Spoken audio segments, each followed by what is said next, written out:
C'est une inondation volontaire provoquée par la Russie.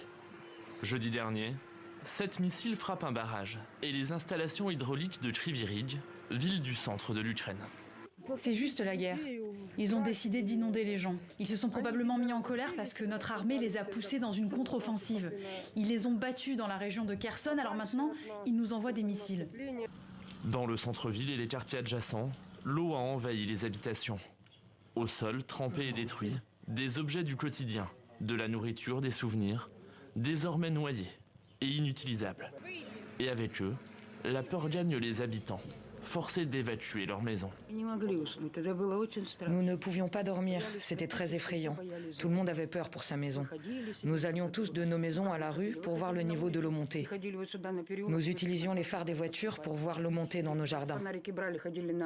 Je ne peux pas trouver les mots pour décrire ce qu'il s'est passé. Tout le monde marchait et criait. Tout ce que nous avions, la rénovation de notre maison que nous avons faite récemment, de nouveaux meubles, de nouveaux appareils électroniques, tout est parti sous l'eau. Des frappes stratégiques pour affaiblir les bases arrières, détruire les infrastructures nécessaires à l'avancée des soldats ukrainiens sur le front de l'Est. Personne ne se sent en sécurité, mais je pense que dans un immeuble résidentiel, il ne faut pas avoir peur. Pour les Russes, il est plus important d'affecter nos soldats ou nos infrastructures critiques, en frappant les usines, les centrales thermoélectriques avant l'hiver. Cela pourrait être aussi des canalisations ou des infrastructures hydrauliques comme celle-ci. Une frappe russe aussi, aux allures de vengeance.